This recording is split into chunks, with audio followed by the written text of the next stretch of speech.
تو یہاں تک ہمارے پاس یہ ان سب کی جو ہے وہ ہمارے پاس حدیث کی بکس کی اقسام آ گئی. پھر اب آگے جو میں نے کہا تھا صحیح احادیث کی بکس، تو وہ 6 ہوتی ہیں جن کو صحاح ستہ کہا جاتا ہے. ٹھیک ہے. سنن کی 4 بکس ہیں جن کو سنن اربعہ کہا جاتا ہے. صحاح ستہ میں یہ 6 بکس ہیں: صحیح بخاری، صحیح مسلم، جامع ترمذی، سنن ابی داؤد، سنن نسائی اور سنن ابن ماجہ. ٹھیک ہے. یہ 6 کتابیں جو ہیں وہ صحاح ستہ میں آتی ہیں. اب یہاں پہ انہوں نے ایک ایک بک جو ہے صحیح بخاری ہے تو صحیح بخاری کے آتھر کا نام کون ہے؟ محمد بن اسماعیل بخاری. ٹھیک ہے. جو ہے مطلب ان کا سر نیم کیا ہے؟ ابو عبداللہ. وہ کہاں سے ہیں؟ بخارا سے، ازبکستان کا علاقہ یہ بخارا. وہاں سے پیدا کب ہوئے؟ 13 شوال 194 ہجری. فوت کب ہوئے؟ 256 ہجری. اور نیم آف بک کیا ہے کہ الجامعہ المسند المختصر من معمور رسول اللہ واز سنن النسائی. ٹھیک ہے. یہ انہوں نے سارا پورا ایک نام بتا من امور رسول اللہ، پورا بک کا نام یہاں پہ بیان کیا گیا، جس کو ہم صحیح بخاری کہتے ہیں. ایکچوئل میں اس کا نام یہ ہے جامع المسند المختصر من امور رسول اللہ و سنن الایامہ. اب یہ اس کا ایکچوئل نام ہے. اب یہاں سے کوئی بھی MCQs بن سکتا ہے. یہ میں صرف یہاں پہ ایک کا ریڈ کر رہی ہوں. آپ نے یہ جیسے اب صحیح مسلم ہے، اس کے بھی آتھر کا نیم، ان کی پیدائش، ان کی ڈیٹ آف برتھ، ان کی ڈیٹ آف مطلب ڈیتھ، اس کے بعد اس بک کا پورا نام، یہ آپ کا کہیں سے بھی MCQs بن سکتے ہیں. اس میں کتنی حدیث بیان ہوئی ہیں؟ 7563. اس میں کتنی حدیث بیان ہوئی ہیں؟ یہ بھی آپ نے لکھنا ہے. یہ آپ کو جامع ترمذی میں سے، یعنی آپ ریڈ کر لیں، آپ کا MCQs بنے تو آپ کو پتا ہو جامع ترمذی کے رائٹر کون ہے، کیا کیا ان کے بارے میں بتایا گیا. یہ میں نے سارے ہائی لائٹ کر دیے ہیں، ان کو آپ نے ریڈ اچھے سے کر لینا ہے. ٹھیک ہے. ان میں سے آپ کے MCQs بن سکتے ہیں. سنن نبی داؤد کس نے لکھی؟ اصل بک کا نام کیا ہے؟ وہ ان کی پلیس آف برتھ کیا ہے؟ انہوں نے یہ بک کب لکھی؟ جتنی جتنی انفارمیشن دی گئی ہے، بس وہ جو میں نے ہائی لائٹ کر دی، صرف یہ آپ نے ایک بار اچھے سے ریڈ کر لینی ہے ان 6 کی 6 بکس کے حوالے سے. ٹھیک ہے. یہ یہاں پہ جہاں تک آپ کا یہ چیپٹر ختم ہو جاتا ہے، اور آپ نے یہ 6 کی 6 بکس کے رائٹرز، ان کے اصل نام، ان کے سر نیم، ان کے برتھ پلیس آف برتھ جو ہے برتھ پلیس ہے یا برتھ ڈیٹ ہے، یہ ساری چیزیں آپ کو یاد رہنی چاہیے. ٹھیک ہے. اس حساب سے آپ کا یہ 9th لیکچر اور 10th لیکچر موسٹ امپورٹنٹ تھا، جس میں سے سب سے زیادہ MCQs بن رہے ہیں. نیکسٹ لیکچر ہے ہمارا لیکچر نمبر 11، اور اس میں اب کچھ احادیث بیان کی گئی ہیں اور پھر ان حدیث کی ایکسپلینیشن ہے. ٹھیک ہے. تو اگر کوئی اس میں سے MCQs ہوا تو میں ہائی لائٹ کر دیا ہوا ہے، میں آپ کو دکھا دوں گی. باقی موسٹلی اس میں سے احادیث ہی ہیں، تو احادیث پہ مجھے، جیسا کہ میں نے آپ کو پہلے بھی بولا، کہ مجھے نہیں لگتا کہ یہ لوگ رسک لیں گے، کیونکہ بچے غلطیاں کرتے ہیں اور اتنا زیادہ اس کی طرف نہیں جائیں گے. لیکن پھر بھی جو ان کے ایکسپلینیشن میں سے MCQs بنتے ہیں وہ میں آپ کو دکھا دیتی ہوں. یہ حدیث مبارکہ عمر بن خطاب رضی اللہ عنہ سے روایت ہے کہ نبی کریم صلی اللہ علیہ وسلم کو انہوں نے فرماتے ہوئے سنا کہ انما الاعمال بالنیات، کہ اعمال کا دارمدار نیتوں پر ہوتا ہے. تو اس کی ایکسپلینیشن میں انہوں نے امپورٹنس آف انٹینشن دی ہوئی ہے کہ intention is the status of the soul in the body. ٹھیک ہے. انٹینشن کیا ہوتی ہے؟ یہ انٹینشن کی ڈیفینیشن ہے کہ یہ ایک حالت ہے انسان کی باڈی کے اندر، جو سول ہوتی ہے اس کی کنڈیشن کا نام ہے انٹینشن. یعنی صرف یہ فزیکل کنڈیشن نہیں ہے انسان کی، بلکہ یہ انٹرنل کنڈیشن ہے انسان کی. انٹینشن جو ہوتی ہے وہ انٹرنلی ہوتی ہے. اس کے بعد وہ کہتے ہیں کہ the difference between habit and worship is determined by intention. کہتے ہیں عادت اور عبادت میں فرق ہی آپ کی نیت سے پتہ چلتا ہے، کہ آپ کس نیت سے کوئی کام کر رہے ہو، اس سے پتہ چلے گا کہ وہ آپ کی عادت ہے یا آپ کے لیے عبادت ہے. ٹھیک ہے. اس کے بعد an actual wrong can become a good with intention, کہ ایک برا کام بھی اگر اچھی نیت سے کیا گیا ہو تو وہ اچھا بن جاتا ہے. کہ یعنی مطلب اعمال کی وجہ سے نہیں، بلکہ ہماری نیتوں کی وجہ سے ہمیں اس پہ جو ہے وہ ریوارڈ دیا جاتا ہے جب ہم کوئی کام کرتے ہیں. اس کے بعد ہر ایک حدیث بیان کی گئی اور پھر اس کی ایکسپلینیشن ہے. جس ایکسپلینیشن میں سے کچھ مجھے لگا کہ مطلب وہاں سے MCQs بن سکتا ہے تو پھر میں نے وہ بنا دیا. باقی یہ ساری وہ حدیث بیان کی گئی ہیں اور سب کی ایکسپلینیشن ہے. یہاں پہ بیان کیا گیا ہے کہ فقیہ اشد علی الشیطان من الف عابد، کہ جو ایک فقیہ ہوتا ہے وہ 1000 عابدوں سے زیادہ شیطان پر باری ہوتا ہے. فقیہ اور عابد کون ہوتا ہے؟ عابد جو عبادت گزار ہوتا ہے، جو دن رات عبادت میں گزارتا ہے. ٹھیک ہے. جبکہ فقیہ وہ ہوتا ہے فقہ کا علم رکھنے والا، یعنی کہ جس کے پاس علم حدیث، قرآن پاک کا تفسیر، یعنی یہ سارا علم ہوتا ہے، جو قرآن کے اور شریعت کے احکام کو جانتا ہوتا ہے. ٹھیک ہے. تو یہ نیچے انہوں نے اسی چیز کے جیورسٹ، اس کو انگلش میں کہتے ہیں فقیہ کو. A jurist defends the attack on the teachings of religion، یعنی جب کہ اسلام کی تعلیمات پر جب کوئی اٹیک ہوتا ہے تو جیسی بات ہے وہ شیطان ہی کرواتا ہے، تو اس کو وہ ڈیفینڈ کر سکتا ہے اپنی دلیلوں کے ذریعے، اپنے احکام کے ذریعے، اپنے علم کے ذریعے. A jurist tries to end the differences by the creating a solution to conflict arguments، جب کنفلکٹنگ آرگومنٹس بنتے ہیں تو ایک جورسٹ ٹرائی کرتا ہے کہ وہ ان ڈفرینسز کو ختم کر سکے، اس کے پاس ہی یہ طاقت ہوتی ہے کیونکہ وہ اسلام کو جانتا ہوتا ہے۔ یہاں پہ اس حدیث مبارکہ میں جو ہے بنیادی بات کی گئی ہے، جیسے کہ مین پلرز آف اسلام ہے تو کلمہ طیبہ، پریئر، فاسٹنگ، زکوٰۃ اور حج۔ اس کے بعد جو آرٹیکلز آف فیتھ ہیں، ایمان کی بنیادیں ہیں، جو ان میں اللہ پر ایمان، فرشتوں پر ایمان، ڈیوائن بکس پر ایمان، اس کے علاوہ میسنجرز پر ایمان یعنی پیغمبروں پر، آخرت پر ایمان، اور اس کے بعد تقدیر پر ایمان، اور یہ سارے ہمارے شروع کے ٹاپکس میں ہو چکے ہیں۔ اس کے بعد ڈوئنگ گڈ، احسان کرنا کیا ہوتا ہے کہ that you should worship God as تھو یو سی ہم، یعنی اس طرح سے اللہ کی عبادت کرنا کہ جس طرح تم اسے دیکھ رہے ہو۔ اگر یہ نہیں ہو سکتا تو ایون اتنا کرو کہ وہ تمہیں دیکھ رہا ہے۔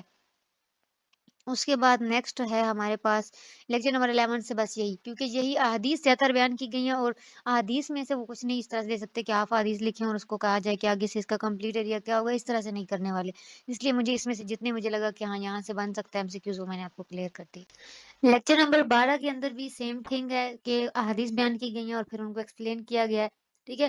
اس کے بعد یہاں پہ جو پہلی حدیث بیان کی گئی ہے وہ اٹ از اباؤٹ نماز، کہ نماز اپنے اولاد کو حکم دو نماز کا، ٹھیک ہے، 7 سال کے اوپر، اور اگر 10 سال تک وہ نہ پڑھیں تو پھر آپ ان کو جو ہے وہ مار بھی سکتے ہو، ٹھیک ہے، پنش کر سکتے ہو اپنی اولاد کو اگر وہ نماز نہ پڑھے تو۔ اس کے بعد یہاں پہ جو ایکسپلینیشن میں ہے کہ first and for most lesson, پہلا اور سب سے بنیادی جو سبق ہے اسلام میں، ایمان کی ٹیسٹیمنی کے بعد، یعنی ایک فیتھ ہونا، ایسی بات ہے اسلام قبول کریں گے جب آپ کو فیتھ ہوگا تبھی، اس کے بعد جو پہلی ٹیچنگ ہے وہ اس پریئر کی ہے، نماز پڑھنے کی۔ اس سے پتہ چلتا ہے کہ ایک نماز کو کتنی اہمیت دی گئی ہے ہمارے دین کے اندر۔ اس کے بعد آپ کو یہ پتہ ہونا چاہیے کہ یہ نبی پاک صلی اللہ علیہ وسلم کو کب ملا تھا، یہ معراج کی رات آپ کو یہ تحفہ ملا تھا، معراج کی رات آپ یہ تحفہ لے کے آئے تھے۔ اس کے بعد نیکسٹ حدیث مبارک ہے کہ قال المسلم من سلم المسلمون من لسانه ویدہ، یعنی مسلمان وہ ہے کہ جس کے ہاتھ اور زبان سے دوسرے مسلمان محفوظ رہیں، ٹھیک ہے۔ تو کسی کی زبان سے کیسے محفوظ، اپنی زبان سے دوسروں کو کیسے محفوظ رکھنا ہے، کسی کی چگلی نہیں کرنی، جھوٹ نہیں بولنا، غلط بات نہیں کرنی، کسی پہ گالی نہیں دینی، کسی کو انسلٹ نہیں کرنا، یعنی ان ساری چیزوں سے دوسروں کو بچا کے رکھنا، یعنی میری زبان سے دوسروں کے لیے یہ ساری چیزیں نہ نکلے، یعنی کہ میری زبان سے دوسرے محفوظ ہیں۔ دوسرا ہے کہ being safe from through hands, تو دوسروں کے ہاتھوں سے کیسے، کہ فزیکلی ہارم کرنا، کسی کو مارنا، کسی کی چوری کرنا، ڈاکہ ڈالنا، فزیکل ریپ وغیرہ، وائلنس، تشدد، تو ان ساری چیزوں سے اگر آپ کے ہاتھوں سے کوئی محفوظ ہے تو سمجھ لیں کہ وہ آپ کے ہاتھوں سے محفوظ ہے۔ اور اس کے بعد mentioning the tongue before hands, یعنی زبان کا ذکر جو ہے وہ ہاتھ سے پہلے کیا گیا، کیونکہ most of the harms caused by humans is through their speech, یعنی زیادہ تر ہم جو دوسروں کو ہرٹ کرتے ہیں وہ اپنے ہاتھوں سے نہیں، اپنی زبان سے کرتے ہیں۔ اور یہ بھی ہے کہ جو زبان سے دیا ہوا درد ہوتا ہے وہ فزیکل ہارم سے کہیں زیادہ پینفل ہوتا ہے، ہاتھ سے دیا گیا زخم بھر جاتا ہے، زبان سے دیا گیا زخم نہیں بھرتا، ٹھیک ہے۔ یہ کچھ یہاں سے امپورٹنٹ فیکٹس تھے، میں نے ان کو کلیئر کر دیا آپ کو۔ اس کے علاوہ بھی وہی جو ہمارے پچھلے لیکچر میں تھا، احادیث ہیں، پھر اس کے بعد ان کی ایکسپلینیشن دی گئی، اور اس میں سے جہاں سے مجھے لگا وہ میں نے آپ کو ہائی لائٹ کر کے دکھا دیا۔ باقی یہاں پہ ایسا کوئی مجھے نہیں ملا کہ جس کو میں کہوں کہ ہاں جی اس سے یہاں پہ بن سکتا ہے ہمارے پاس کوئی MCQs، ٹھیک ہے۔ پھر بھی آپ نے ریڈ کرنی ہو تو حدیث مبارکہ ضرور ریڈ کر لیجئے گا۔ نیکسٹ ہے ہمارے پاس لیکچر نمبر 13۔ لیکچر نمبر 13 بھی اسی طریقے سے ٹیکسچوئل احادیث لکھی گئی ہیں، اور ان احادیث کی پھر آگے سے ایکسپلینیشن ہے۔ تو ہمارے پاس پہلی حدیث مبارکہ ہے کہ طلب کسب الحلال فریضۃ بعد الفریضۃ، یعنی کہ فرض جو نماز اور وغیرہ، مطلب ہمارے بیسک فرائض ہیں نا ہمارے دین کے، ان کے بعد جو پہلا فرض آتا ہے معاملات میں وہ ہے حلال روزی کمانے کا فرض، ٹھیک ہے۔ یعنی بیسک ڈیوٹیز آف ریلیجن کے بعد، یعنی کہ نماز، روزہ، ادر ورشپس کے علاوہ جو پہلا ہماری مین ڈیوٹی ہوتی ہے ایک انسان کی، وہ ہے حلال کمانا، ٹھیک ہے۔ اور حلال کمانا جو ہے وہ یہاں پہ ایک اور چیز بیان کی گئی ہے کہ جو بندہ حلال نہیں کماتا اس کی دعائیں اور عبادتیں قبول نہیں ہوتی۔ Supplications and prayers of those who eat haram are not accepted, جو حرام کماتے ہیں اور حرام کھاتے ہیں ان کی دعائیں اور ان کی عبادتیں قبول نہیں ہوتی۔ یہاں پہ دوسری حدیث ہے ہمارے پاس، وہ یہ ہے کہ جو تاجر جو صادق اور امین تاجر ہوگا وہ قیامت کے دن انبیاء، صدیقین اور شہداء کے ساتھ ہوگا، یعنی کہ اپنی جو ٹریڈ آپ تجارت کرتے ہو اس کو امانت داری سے اور سچائی سے کرنے والے کا یہ درجہ ہے کہ وہ قیامت کے دن کن کی صفوں میں ہوگا، نبیوں کے ساتھ، شہداء کے ساتھ اور صدیقین کے ساتھ ہوگا، ٹھیک ہے۔ اب اس میں نے یہاں پہ یہ کہ economy is the basic need of man, ٹھیک ہے، ایسی بات ہے بیسک نیڈ ہے اور اسی پہ ہی ہم نے کرنی ہے، اور اس بیسک نیڈ کو پورا کرنے کی جو سب سے بیسک سورس یا ہائیسٹ سورس ہوتا ہے وہ ٹریڈ ہوتی ہے، اور ٹریڈ کے بارے میں ہی یہ بتایا گیا، تجارت کرنا، ٹریڈ کرنا، اور اس میں ہی یہ سب سے بڑی جو ہے وہ اتنی بڑی بشارت دی گئی ہے ایک صادق اور امین تاجر کو۔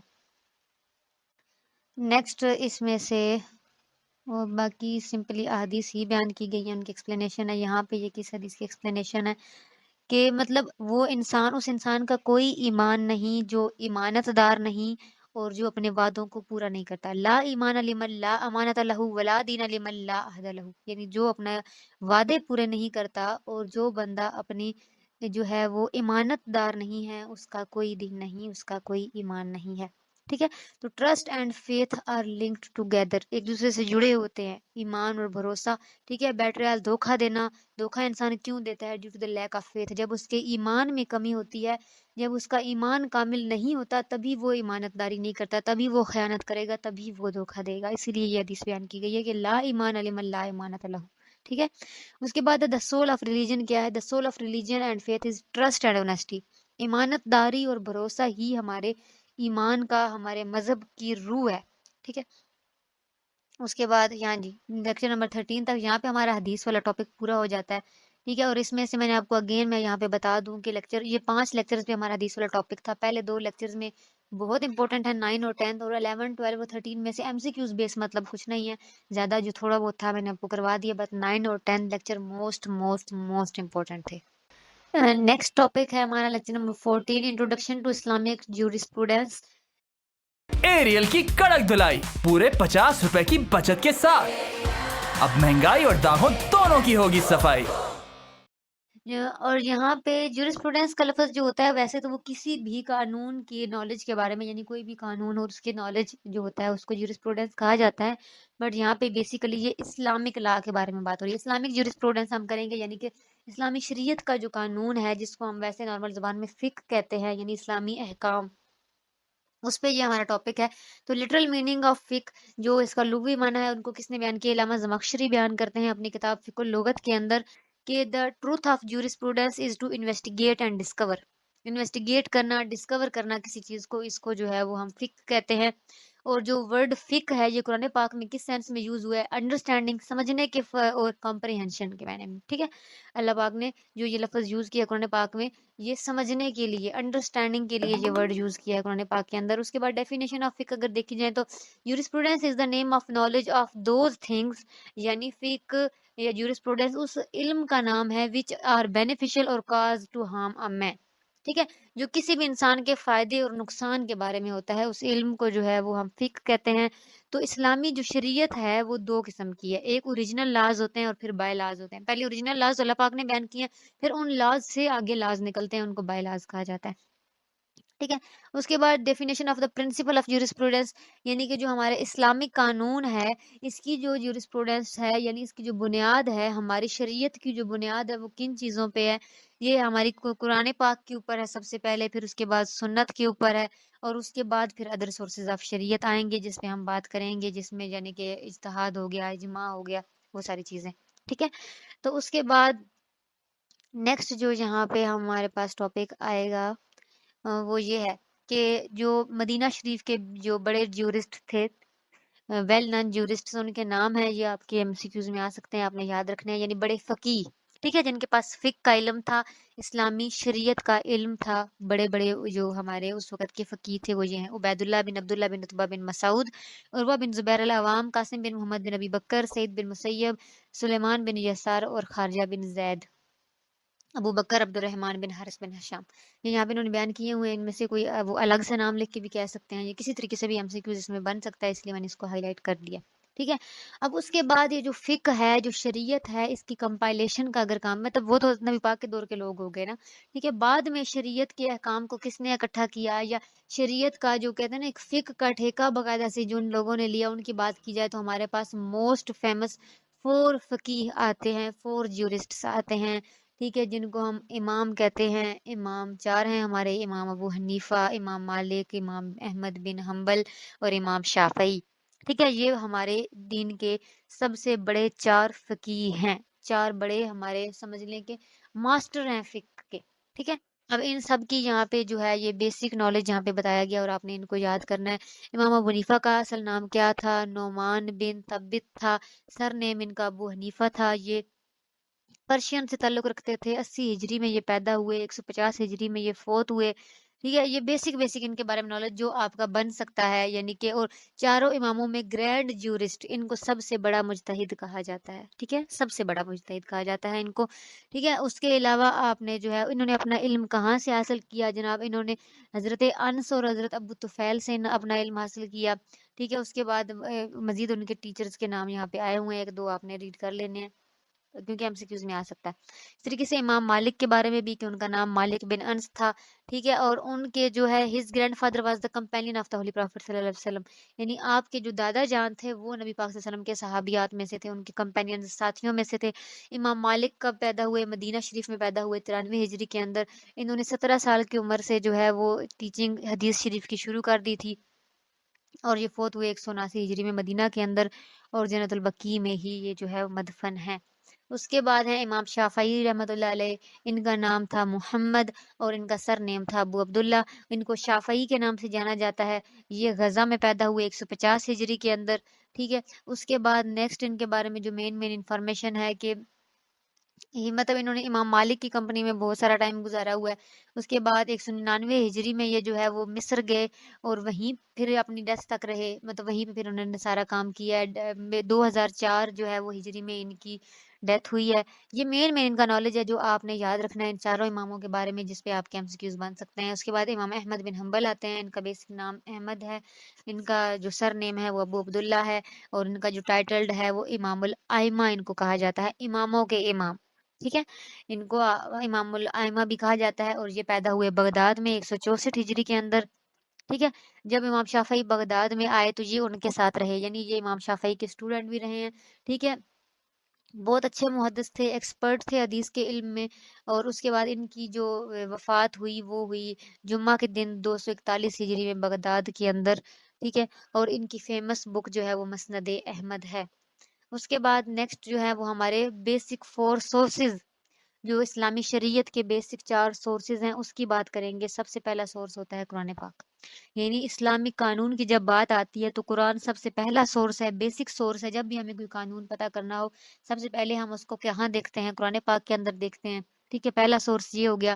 اس کے بعد قرآن پاک میں جو بیسک سبجیکٹس ہیں جن پہ بات ہوئی ہے وہ بات ہوئی ہے کہ سب سے پہلے اللہ پاک کی نشانیوں کی بات ہوئی ہے، یعنی جس سے اللہ پاک کی پاور کا پتہ چلتا ہے، جیسے کہ زمین و آسمان کی پیدائش کی بات ہو گئی، سورج چاند ستاروں کی، یعنی ایسی آیات موجود ہیں۔ اس کے بعد ریممبرنس آف ویاب اللہ، یعنی ہسٹریکل سٹوریز ہیں قرآن پاک کی، یعنی پچھلے نبیوں کے واقعات ہیں قرآن میں، یہ ایک ٹاپک ہے۔ اس کے بعد reminder of the hereafter, آخرت کے بارے میں بار بار یاد دہانی کروائی جا رہی ہے، جس میں کبھی جنتوں کا ذکر ہے، کبھی جہنم کے حالات ہے، کبھی سزاؤں کا ذکر ہے، تو کبھی نوازشوں کا ذکر ہے۔ یہ ایک ٹاپک ہے قرآن پاک کا۔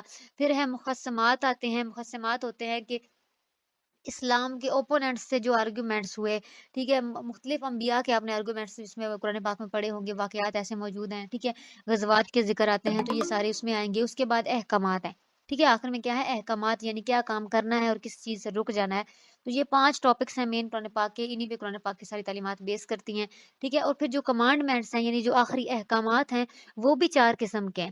ایک ہے پریئر، مطلب ہماری ورشپس، عبادات کے بارے میں، 5 چیزوں کے بارے میں، نماز، زکوٰۃ، روزہ، حج، جہاد، ٹھیک ہے؟ اس کے بعد پھر سوسائٹی کے بارے میں کہ ہماری فیملی لائف کیسی ہونی چاہیے، میرج، ڈیورس، وراثت، وہ سارے احکام ہیں۔ پھر ہمارے میٹرز کے بارے میں ہے، جیسا کہ ہماری ٹریڈ کیسی ہونی چاہیے، اور ٹرانزیکشنل میٹرز کیسے ہونے چاہیے، ایفیڈیوٹس، یعنی کہ وہ لکھ لینا، جو بھی آپ ٹرانزیکشن کرتے ہو تو اس کو لکھا ہوا ہونا چاہیے آپ کے پاس، ٹھیک ہے؟ تو یہ سارے میٹرز۔ اور اس کے بعد پھر پولیٹکس کے میٹرز کے، ایز اے سٹیزن آپ کیسا ہونا چاہیے، آپ کی سوسائٹی کیسی ہونی چاہیے، لمٹس، پنشمنٹس، جسٹس، انصاف۔ تو یہ 4 قسم کی ہماری کمانڈمنٹس بھی آتی ہیں احکام کے اندر، قرآن پاک نے اس طرح سے چیزوں کو بیان کیا ہے، ٹھیک ہے؟ پھر second source of Islamic law ہے ہمارے پاس سنت، یعنی کہ احادیث مبارکہ، ٹھیک ہے؟ تو کنسنسس کا جو ہے، کنسنسس کا مطلب ہوتا ہے یعنی کہ اجماع، جو جس کو ہم کہتے ہیں اجماع، از دا ڈیٹرمنیشن، ارادہ کرنا، and agreement. Determination and agreement is the source of law. Ijma is on the third level, third level پہ یہ آئے گا، ٹھیک ہے؟ دوسرے لیول پہ کیا ہے اسلامک لا میں؟ سنت۔ تیسرے لیول پہ ہمارے پاس اجماع آتا ہے۔ اجماع یعنی کہ جب زیادہ سارے لوگ مل کے ایک، اور زیادہ سارے لوگوں میں نارمل لوگوں کی بات نہیں ہو رہی، یہ اجماع جو ہے وہ پہلے صحابہ کرام کے دور میں تھا، یعنی بڑے فقیہ جن کے پاس علم ہوتا ہے، ان کا جب کسی ایک لیول پہ آ کے کسی ایک بات پہ ایگریمنٹ ہو جائے کہ ہاں جی یہ اس طرح ہے، تو اس کو پھر اجماع کہا جاتا ہے۔ ٹھیک ہے، ٹرمینالوجیکلی یہاں پہ بتایا گیا it means that the opinion of the مجتہدز، ٹھیک ہے، جورسٹ جو ہوتے ہیں، فقی ہوتے ہیں مسلم امت کے، ان کا ایگری ہو جانا کسی بھی شریعت کے ایشو پر سیم پوائنٹ پہ، جب وہ ایگری ہو جاتے ہیں تو پھر اس پہ امپلیمنٹ کرنا عام عوام کا کام ہوتا ہے، اس کو اجماع کہتے ہیں۔ اور اس کا سٹیٹس کیا ہے کہ سنت اور حدیث اور قرآن پاک کے بعد جو ہے وہ اجماع آتا ہے۔ اس کے بعد نیکسٹ جو ہے وہ ہم کیا اس میں سے کریں گے، ہاں جی، نیکسٹ ہے ہمارے پاس جو ہے وہ ڈیڈکشن آتی ہے، fourth source of Islamic jurisprudence, جس کو قیاس کہا جاتا ہے، قیاس، ٹھیک ہے۔ the literal meaning of قیاس is to estimate، اندازہ لگانا، میئر، کورسپونڈ کرنا، ایکویٹ کرنا، یعنی جو آپ کو صحیح لگ رہا ہو، غالب گمان جیسے انسان کا ہوتا ہے نا، وہ والا، ٹھیک ہے۔ اس کے بعد اس کا لٹرل ٹرمینولوجیکل میننگ شریعت میں یہ ہے کہ adopting the reason found the originally ruling to an other new ruling، یعنی کسی ایک چیز کی وجہ سے کوئی ایک لا ایسا تھا کہ اس کو دیکھ کے ہم آج پیدا ہونے والے مسائل کا، اس کو دیکھ کے جو اس پہ قانون لگا ہوا تھا اس پہ بھی لگانا، ٹھیک ہے۔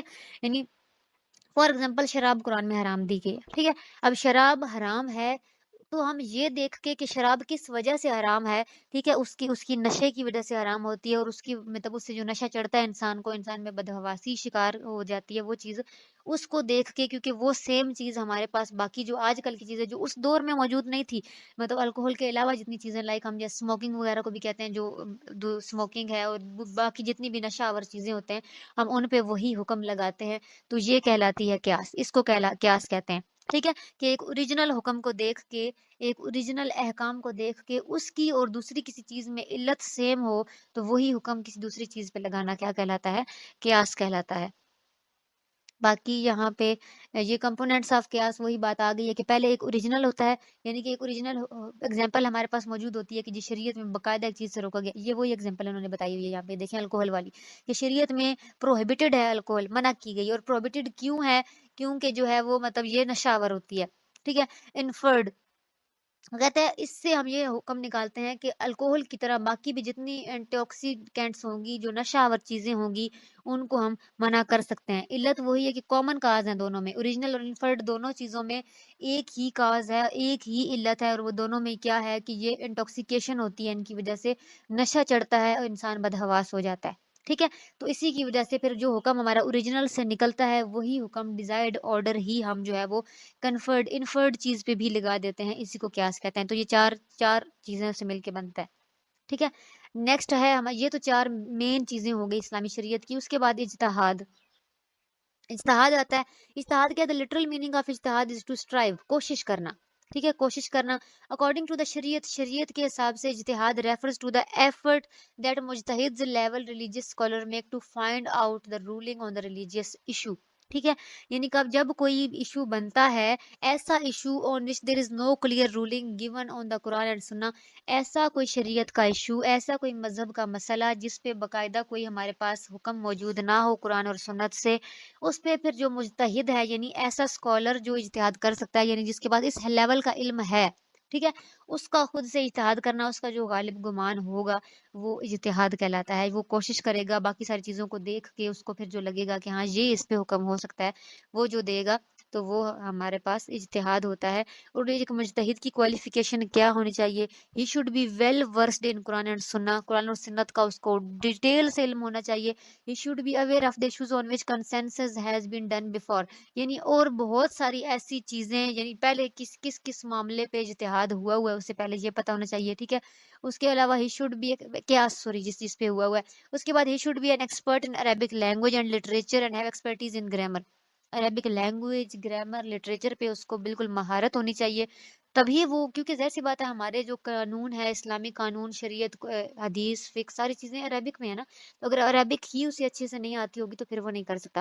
اینڈ نیکسٹ ہے کہ he should be aware of abrogation of commands of Quranic verses and hadith, یعنی قرآن میں جو کمانڈ اور جو احکامات ہیں اس کا اسے اچھے سے علم ہونا چاہیے۔ یہ چار چیزیں ہیں تبھی ہم اس کو مجتہد کہیں گے اور تبھی ہم اسے اجتہاد کی اجازت دیں گے۔ تو یہ تھا ہمارا 14th لیکچر، تو یہ بھی آپ کا ایک موسٹ امپورٹنٹ لیکچر ہے جس میں ہمارے پاس بیسیکلی جو ہے وہ اسلامی شریعت کے جتنے ذرائع ہیں، یعنی قوانین اور احکام جو نکلتے ہیں وہ بیان کیے گئے ہیں۔